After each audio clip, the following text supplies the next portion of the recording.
Hello student, આપણે C language unit 1 ની અંદર પાર્ટ 3 જોશું અને આગળ આપણે સી લેંગ્વેજની બેઝિક થિયરી જોઈએ. What is C language history છે, બરાબર. હવે આપણે આગળ સી લેંગ્વેજના જે કન્સેપ્ટ છે વન બાય વન જોશું. કેરેક્ટર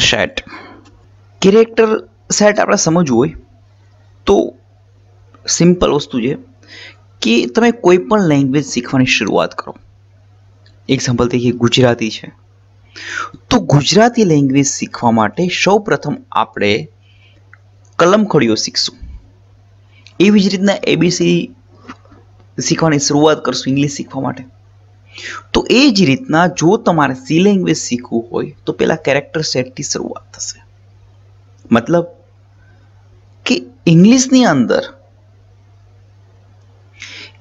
એ ટુ ઝેડ જે છે એ બેઝ છે કે એ ટુ ઝેડ જે એબીસીડી છે એના દ્વારા જ, એ જ આલ્ફાબેટ્સ અને લેટર્સ દ્વારા જ આપણે કોઈ પણ સ્પેલિંગ બનાવી શકશું. એ જ સ્પેલિંગના આધારે આપણે કોઈ પણ સેન્ટેન્સ ક્રિએટ કરશું. તો આ રીતના સ્ટાર્ટિંગ છે એ ક્યાંથી છે? આલ્ફાબેટ્સ છે. એવી જ રીતના સી લેંગ્વેજની અંદર શરૂઆત છે કેરેક્ટર સેટથી થાય છે. કેરેક્ટર સેટ શીખવું કોઈ બહુ મોટી વસ્તુ નથી. સ્ક્રીનમાં છે કેરેક્ટર સેટ આવી ગયું. લેટર એન્ડ ડિજિટ બીજા પણ છે, નેક્સ્ટ સ્ક્રીનમાં આવશે. લેટર આલ્ફાબેટ જે એબીસીડી છે, ઇંગ્લિશના જે આલ્ફાબેટ છે એ જ યુઝ થશે. કારણ કે આપણે આગળ જોયું હતું આ હાઈ લેવલ લેંગ્વેજ છે. હાઈ લેવલ લેંગ્વેજ છે ઇંગ્લિશ બેઝ લેંગ્વેજ છે કે એની અંદર ઇંગ્લિશની અંદર જે રીતના સેન્ટેન્સ બનાવીએ છીએ એ જ બધી વસ્તુનો ઉપયોગ કરવાનો છે. તો બેઝ આખો એનો જ આવશે. એટલે letter, capital and small letter, A to Z, and the next digit 0 to 9, and the next special characters. આ બધા કમ્પ્યુટરના કીબોર્ડનો ઉપયોગ કરો જ છો. તો એ જે કમ્પ્યુટરનું કીબોર્ડ છે એની અંદર જેટલા બી કોઈ સિમ્બોલ છે બધા સિમ્બોલ આની અંદર આવી ગયા છે.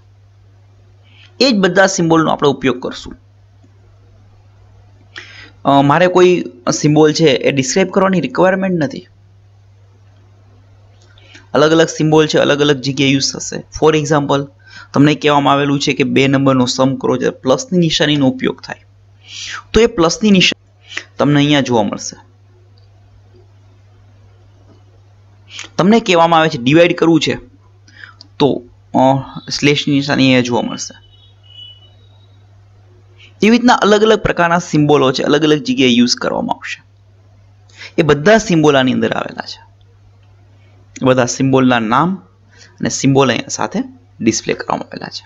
તો આ છે કેરેક્ટર સેટ. તો 4 વસ્તુ થઈ: upper case letter, lower case letter, digit and special character. And the next white space character.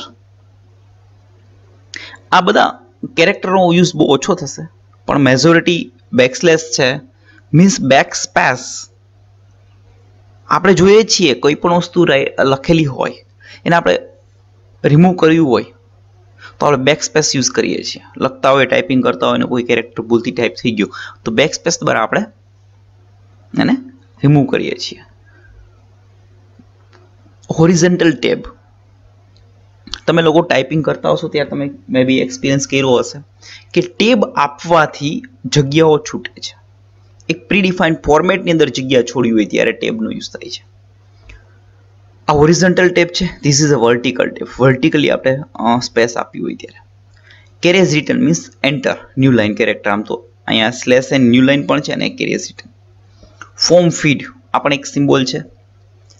Back slash, તમારે ક્યારેય પણ બેક સ્લેશ પ્રિન્ટ કર્યું હોય તો આ બધા છે ને પ્રેક્ટિકલ આવશે ત્યારે તમને વધારે આઈડિયા આવશે. સિંગલ કોટ, ડબલ કોટ આપણે ડાયરેક્ટ બી લખી શકીએ છીએ. આ રીતના કેમ લખ્યું છે આ વસ્તુ હું તમને પ્રેક્ટિકલ જ્યારે પ્રોગ્રામ બનાવશું ત્યારે ખાસ જોશું. Question mark, null character and alarm. તો આ બધા છે વ્હાઇટ સ્પેસ, મીન્સ અહીંયા 5 કેરેક્ટર્સ એવા અલગ અલગ પ્રકારના છે. તો આ તું કેરેક્ટર સેટ. લેટર્સ એમાં અપર કેસ અને lower case, digit, special character અને વ્હાઇટ સ્પેસ.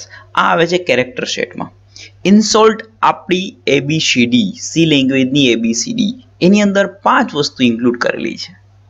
એમ કાઉન્ટિંગ કરશો તો 4 થશે, લેટર્સને અલગ કરી દો તો, અને જો અલગ અલગ ડિફાઇન કરશો અપર કેસ અને લોઅર કેસ તો 5 થશે. તો આ છે કેરેક્ટર શેપ. સી ટોકન આપણે કેરેક્ટર સેટ શીખ્યા. જેવી રીતે ઇંગ્લિશમાં એબીસીડી શીખ્યા પછી આપણે સ્પેલિંગ શીખીએ છીએ, વર્ડ. એ જ રીતના અહીંયા ટોકન છે. આપણે સિંગલ કેરેક્ટર જોઈ ગયા, હવે એને મિક્સ કરી અને આપણે સ્પેલિંગ બનાવવાના છે. It's called token. અલગ અલગ પ્રકારના વર્ડ છે સી લેંગ્વેજમાં અને અલગ અલગ પ્રકારના ટોકન કહેવાય છે. 4 types of token: keyword, identifiers, variable and constant. આપણે વન બાય વન બધા જોઈએ. કીવર્ડ. સી લેંગ્વેજમાં 32 કીવર્ડ્સ છે. અહીંયા લિસ્ટ આપેલું છે. આ કીવર્ડને અત્યારે આપણે સમજવાની કોશિશ કરશું તો એક પણ નહીં સમજાય, પણ જેમ તમે સી લેંગ્વેજના પ્રોગ્રામ બનાવતા જશો એ રીતના બધા કીવર્ડ છે તમને એક પછી બધા યાદ રહેતા જશે. મે બી તો કદાચ તમને એવું થશે, ઓહ 32 કીવર્ડ્સ કેમ યાદ રાખવા? પણ હું તમને સી લેંગ્વેજની પૂરું થતા એક ટિપ્સ આપીશ. એમાંથી 32 to 32 બધા કીવર્ડ તમે ફટાફટ મોઢે બોલી જશો. એક પણ કીવર્ડ યાદ નહીં રાખવો પડે, બધાની રીતના યાદ આવી જશે.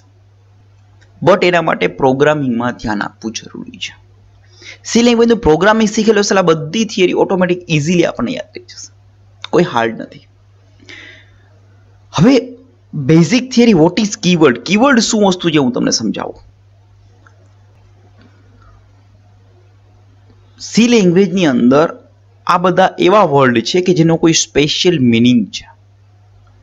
તમે કોઈ પણ જગ્યાએ આ શબ્દ લખશો તો કોઈ મિનિંગ થશે. ફોર એક્ઝામ્પલ તમે લખ્યું સાઇઝ ઓફ, તો આ એક સ્પેશિયલ મિનિંગ આપે છે કે તમારે કોઈ પણ વેરિયેબલની સાઇઝ જોઈએ છે. ગો ટુ એનો મતલબ એવો થાય છે કે તમારે કોઈ પણ જગ્યાએ જમ્પિંગ કરાવવું છે. એવી રીતના બધાના કંઈક અલગ અલગ મિનિંગ છે. એ બધા વન બાય વન યુઝ કરતા જશું ને એના મિનિંગ આપણે સમજતા જશું. આ બધા જે કીવર્ડ લખેલા છે ટોટલી કીવર્ડ સ્મોલ લેટર છે, ક્યાંય પણ કેપિટલ લેટર નથી. તમારે પણ ક્યાંય કેપિટલ લેટર યુઝ કરવાનો નથી. કેમ? કેમ કે સી લેંગ્વેજ છે કેસ સેન્સિટિવ છે. કેસ સેન્સિટિવ નો મતલબ શું થાય છે? કે જ્યાં કેપિટલ લેટર આવે છે ત્યાં કેપિટલ જ યુઝ કરવાનો છે, જ્યાં સ્મોલ આવે છે ત્યાં સ્મોલ જ યુઝ કરવાનો છે. સ્મોલની જગ્યાએ કેપિટલ કે કેપિટલની જગ્યાએ સ્મોલ આપણે યુઝ નહીં કરી શકીએ. એટલે ખાસ ધ્યાન રાખવાનું છે, સી લેંગ્વેજની અંદર કોઈ પણ જગ્યાએ કેપિટલ હોય ત્યાં સ્મોલ કે સ્મોલ હોય ત્યાં કેપિટલ યુઝ નહીં કરી શકીએ. અને મોટા ભાગે સી લેંગ્વેજના દરેક કીવર્ડ અને મોટા ભાગના જે બી વર્ડ સી લેંગ્વેજમાં ઇનબિલ્ટ છે બધા સ્મોલ છે, ક્યાંય પણ કેપિટલ લેટર યુઝ કરવામાં આવતું નથી. તમારે પ્રોગ્રામિંગમાં યુઝ કરવો હોય ત્યાં યુઝ કરી શકો છો, બટ એનું ખાસ ધ્યાન રાખવું પડશે કે ક્યાંય મિક્સ ન થઈ જાય, એક જગ્યાએ કેપિટલ ને બીજી જગ્યાએ સ્મોલ. મેં કોઈ જગ્યાએ મારું નામ લખ્યું છે હિતેશ, અને મારે બીજી વાર એ જ નામ લખવું હોય તો મારે હિતેશ સ્મોલમાં જ લખવું પડશે. સ્મોલમાં લખ્યું હોય તો ને કેપિટલમાં લખ્યું હોય તો કેપિટલમાં જ લખવું પડશે. જેવું હશે એવું જ લખવું પડશે, ચેન્જ નહીં કરી શકો. એ પણ વાત તમને હું પ્રેક્ટિકલ કહીશ. તો બધા કીવર્ડ છે કે જેનો મિનિંગ ઓલરેડી પ્રીડિફાઇન્ડ છે. આ બધા કીવર્ડ છે એનો મિનિંગ કમ્પાઇલરની સાથે જ આવેલો છે, એટલે એને પ્રીડિફાઇન કહેવામાં આવે છે. એટલે આનો મિનિંગ આપણે ચેન્જ નથી કરી શકતા. અને આવું કીવર્ડમાં જે આપેલું નામ છે, એક્ઝામ્પલ તરીકે ડબલ લખેલું છે DOUBLE, તો આવો જ શબ્દ બીજે ક્યાંય નામમાં પણ ઉપયોગ કરી શકતા નથી. એ પણ આગળ વાત આવશે. તો ધીસ ઇઝ એ કીવર્ડ. આ 32 કીવર્ડ છે, બધા યાદ રહી જશે. અત્યારે હું એ વન બાય વન રીડ નથી કરતો, બધા આવશે. Okay, and the next identifier. What is identifier? કોઈ પણ વસ્તુને આઈડેન્ટિફાઈ કરવા માટે એને નામ આપવામાં આવે છે. એક્ઝામ્પલ તરીકે ક્લાસની અંદર 56 સ્ટુડન્ટ છે, તો મારે કોઈ પણ વિદ્યાર્થીને ઊભો કરવો છે, મારે એને નામ બોલવું પડશે કે અજય ઊભો થા, રાજેશ ઊભો થા. બરાબર, આ રીતના હું નામ આપીશ. એ નામને આધારે કોઈ પણ વિદ્યાર્થી ઊભો થશે.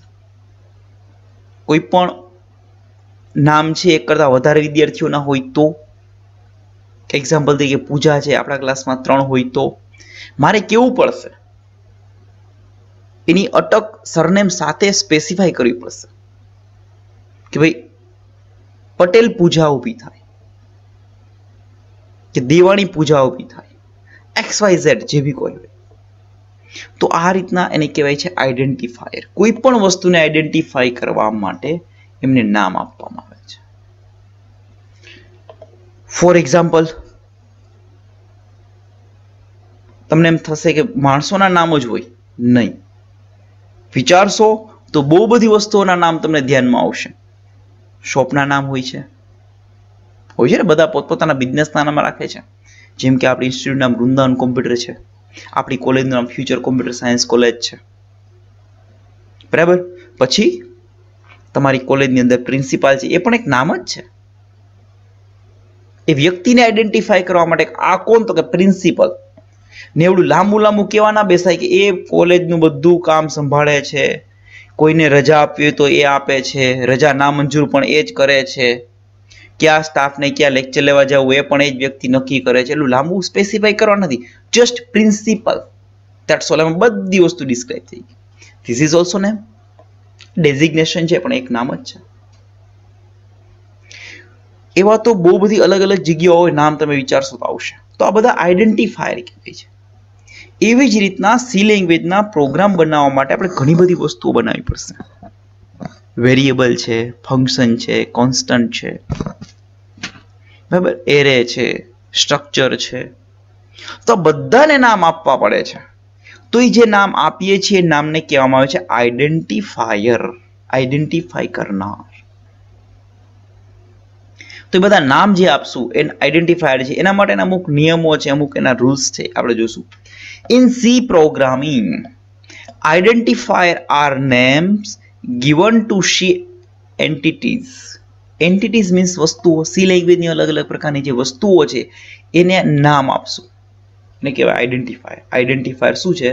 Name given to C entities such as variable, function, structure, etc. આ બધી એન્ટિટીઝ થઈ C language. Identifier are created to give unique name to C entities. Unique name આપવાના. એક નામ જે એક વ્યક્તિને આપ્યું એ બીજા નથી આપી શકતા. To identify it during the execution of program. Program run કરતા હોઈએ ત્યારે આપણે એને ઉપયોગ કરવાનો થશે એના નામનો. For example, integer money, integer mango tree. આ વેરિયેબલ થયા. વેરિયેબલના નામ આપ્યા. એક વેરિયેબલનું નામ મની છે, બીજાનું નામ મેંગો ટ્રી છે. Here money is an identifier which denote a variable of type integer. Similarly, mango tree is another identifier which denote another variable of integer type integer. તો આ બંને વેરિયેબલ છે ઇન્ટીજર પ્રકારના જે આપણે જોયા છે, બરાબર. આ રીતના ગમે એટલા વેરિયેબલ આપવા તો આપણે આપી શકીએ છીએ. તો આ બે આઈડેન્ટિફાયરો થયા. Rules four writing identifier. First character must be alphabet or underscore. જો પેલો રૂલ્સ તો આપણે જોઈએ કે must consist of only letter, digit and underscore. કોઈ પણ આઈડેન્ટિફાયરનું નામ તમે આપો, પછી વેરિયેબલ હોય, ફંક્શન હોય, કોન્સ્ટન્ટ હોય, XYZ કોઈ પણ હોય, એને 3 જ વસ્તુનો યુઝ કરશું આપણે, લેટર, ડિજિટ અને અંડરસ્કોર. આપણા કેરેક્ટર શેટમાં 5 વસ્તુ આવી હતી, આપણે 4 સમજીએ. ચલો, અપર કેસ લેટર અને લોઅર કેસ લેટર, મીન્સ કે લેટર, ડિજિટ, આ બે અલાઉ છે. આની અંદરથી ફક્ત ને ફક્ત એક અંડરસ્કોર અલાઉ છે, બાકી કોઈ પણ વસ્તુ યુઝ નહીં થાય, નહીં કે સ્પેસ પણ. અને વ્હાઇટ સ્પેસ પણ આપણે નામ તરીકે આઈડેન્ટિફાયરમાં યુઝ કરી શકતા નથી. એટલે 3 જ વસ્તુનો યુઝ કરી શકશું. કોણ? શું? લેટર, એમાં કેપિટલ અને સ્મોલ બંને આવી જશે, ડિજિટ એન્ડ અંડરસ્કોર. કેરેક્ટર સેટમાંથી 3 જ વસ્તુ આપણે યુઝ કરી શકશું, લેટર, ડિજિટ એન્ડ અંડરસ્કોર. હવે બીજો રૂલ શું થયો? તો કે એમાં લેટર છે અને અંડરસ્કોર છે એ સ્ટાર્ટિંગ ફર્સ્ટ કેરેક્ટર તરીકે તમે લઈ શકો છો સ્ટાર્ટિંગમાં, બટ ડિજિટને લઈ શકતા નથી. એ 1 નામ આપી શકો છો, 1 એ નથી આપી શકતા. Clear? Only first 34 first character are significant. તમે નામ 50 લેટરનો આપો કે 150 કેરેક્ટર આપો, નો પ્રોબ્લેમ, બટ એમાંથી ફર્સ્ટ 31 ને જ ધ્યાનમાં લેવામાં આવશે, બાકીનાને ધ્યાનમાં લેવામાં નહીં આવે. આ જે રૂલ્સ છે દરેક કમ્પાઇલર માટે અલગ અલગ છે. હાલના જે મોડર્ન કમ્પાઇલરો આવી ગયા છે વિન્ડો બેઝ, એમાં 31 ની જગ્યાએ 255 પણ લઈ શકાય છે. Can not use a keyword. આપણે કીવર્ડ જોયા 32 કીવર્ડ, આ કીવર્ડ, આમાંથી એક પણ કીવર્ડનો યુઝ ક્યાંય આઈડેન્ટિફાયર તરીકે આપણે નથી કરી શકતા. તમને ઈચ્છા થાય મારે INT નામનો વેરિયેબલ બનાવવો છે, નહીં, તમે નહીં બનાવી શકો, ના પાડી દેશે. આપણે કોઈ પણ કીવર્ડનો યુઝ ક્યાંય પણ આઈડેન્ટિફાયર તરીકે કરી શકતા નથી. Must not contain white space. એમાં ક્યાંય પણ સ્પેસ નહીં ચાલે. તમને ઈચ્છા થાય A સ્પેસ 1 આપવું, નહીં ચાલે. A_1 આપવું હોય તો તમે આપી શકો છો, પણ સ્પેસ આપી શકતા નથી, ડોટ આપી શકતા નથી, કોઈ પણ વસ્તુ વચ્ચે નહીં આવે.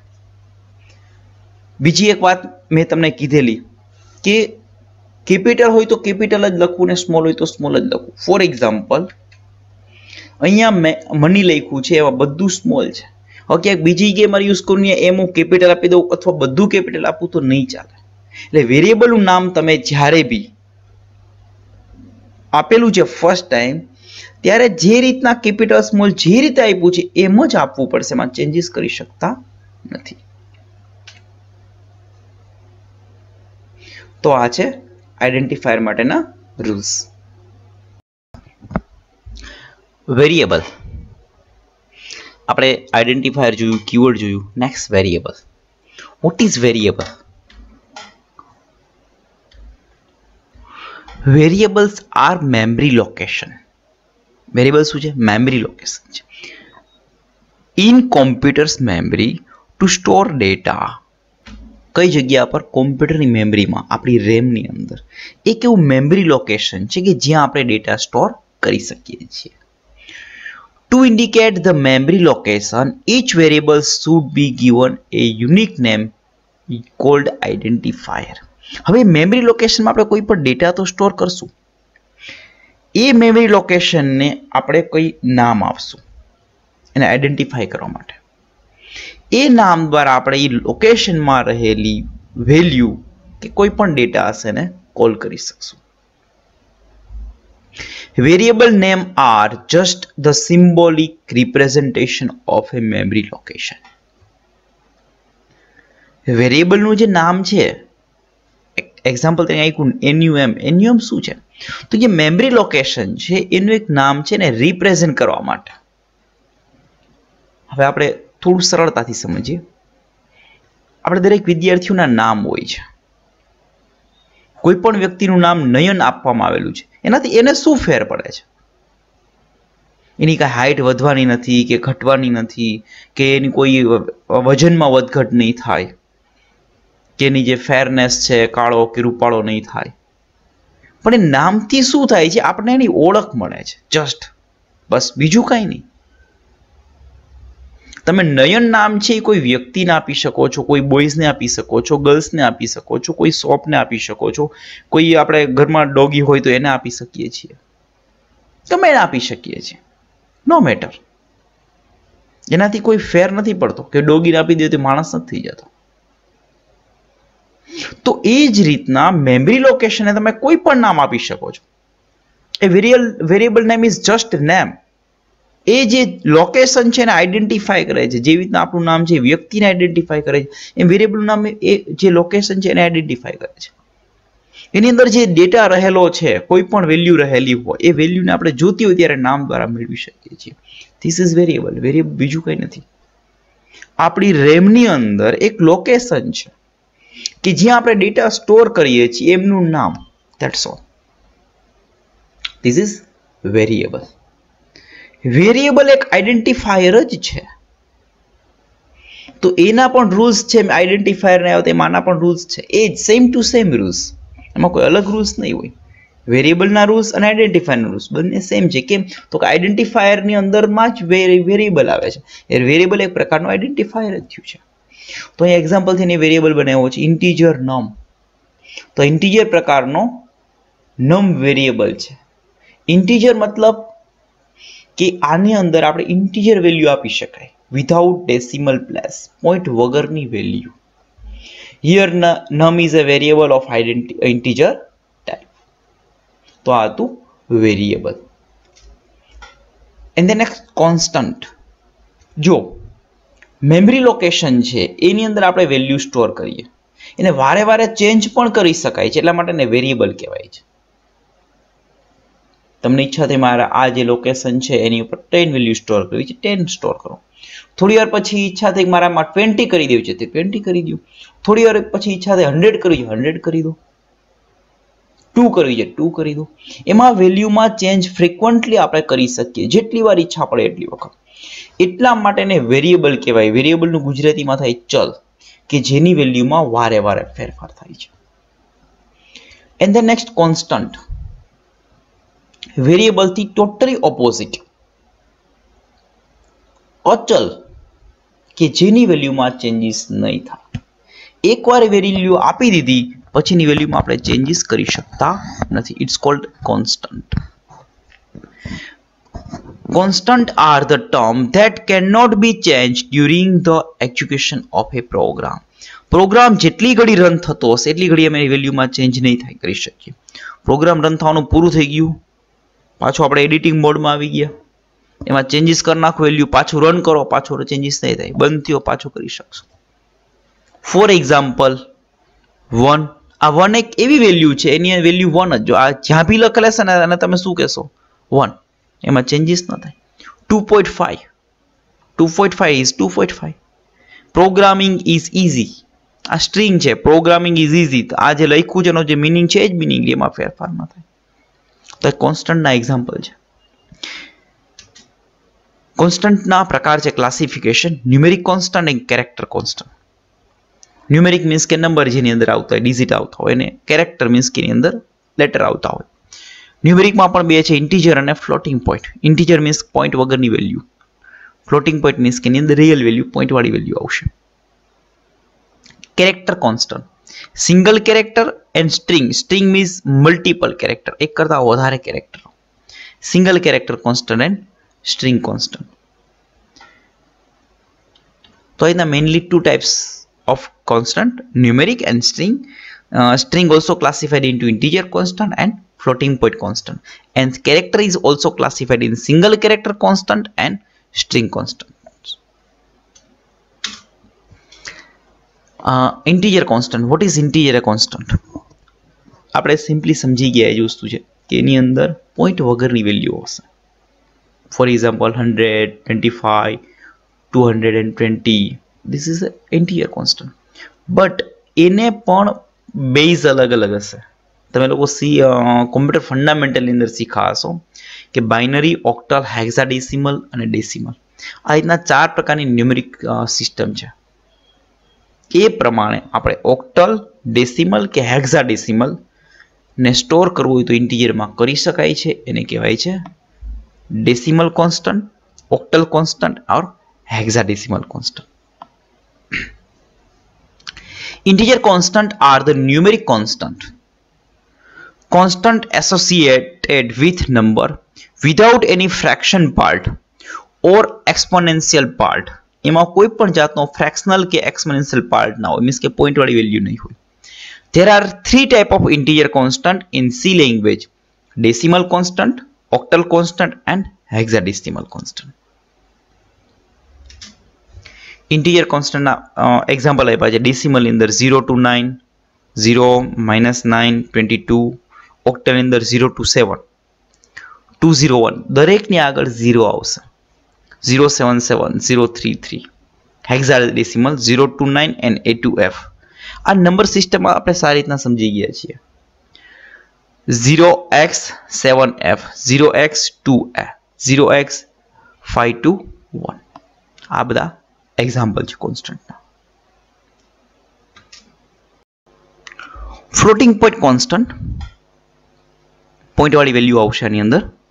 એક્ઝામ્પલ 2.0, 0.00000234, -0.22e, 0.5 एक्सपोनेंट वैल्यू है, तो it is a point. Floating point constant are the numeric constant that has either fractional form or exponent form. Floating point ની અંદર કા fraction part હશે અથવા તો exponent part હશે. This is floating point constant. Single character constant. Character constant are the constant which use single quotation around character. Single character કોન્સ્ટન્ટમાં એક જ કેરેક્ટર હશે અને એને ડિનોટ આપણે સિંગલ કોટેશનથી કરશું. કેનાથી? Single quotation. A1 M F આ બધું સિંગલ કેરેક્ટર કોન્સ્ટન્ટ કહેવાશે. સ્ટ્રિંગ જેની અંદર એક કરતાં વધારે કેરેક્ટર હશે. String constant are the constant which are encoded in a pair of double quote mark. અને આપણે ડબલ કોટેશનમાં લખશું. કેરેક્ટર છે સિંગલ કેરેક્ટર એને સિંગલ કોટેશનમાં, સ્ટ્રિંગ છે એને ડબલ કોટેશનમાં. અંદર તમે જે લખવું તે લખી શકો છો. This is constant. સ્ટ્રિંગ કોન્સ્ટન્ટના એક્ઝામ્પલ છે ગુડ, એમ્પ્ટી કોન્સ્ટન્ટ એની અંદર કંઈ નથી એટલે એમ્પ્ટી સ્ટ્રિંગ થયું. સ્પેસ છે એટલે મેં સિંગલ સ્પેસ, બરાબર. એક્સ સિંગલ કેરેક્ટર એક્સ છે બટ એને ડબલ કોટેશનમાં લખ્યો છે એટલા માટે એને સ્ટ્રિંગ કહેવાશે. જો આને સિંગલ કોટેશનમાં લખત તો આ શું થઈ જશે? કેરેક્ટર થાત. બટ અહીંયા ડબલ કોટેશનમાં લખ્યું છે એટલા માટે થશે string. Earth is round slash A new line character છે કે અર્થ ઇઝ રાઉન્ડ લખા પછી ન્યૂ લાઇનની અંદર પ્રિન્ટ થશે. તો આ હતા બધા સ્ટ્રિંગ કોન્સ્ટન્ટ. આ બધા અલગ અલગ પ્રકારના કોન્સ્ટન્ટ છે. આ બધા પ્રેક્ટિકલ જેમ કરતા જઈશું બધા ઇઝી છે. આ બધા અત્યારે આપણને સમજવું થોડું અલગ અલગ લાગે પણ જેમ પ્રોગ્રામ બનતા જશે એમ બધું આપણને સરળતાથી અને આપણે ઝડપથી શીખતા જશું. આટલું શીખ્યા પછી હવે નેક્સ્ટ જે આપણો લેક્ચર છે એ પ્રેક્ટિકલ હશે કે જેની અંદર હું તમને સી લેંગ્વેજની અંદર કઈ રીતના પ્રોગ્રામ બનાવવાનું સ્ટાર્ટ કરવું, કઈ રીતના પ્રોગ્રામ બનાવવો અને કઈ રીતના રન કરવું એ વસ્તુ સમજાવીશ. Okay, thank you.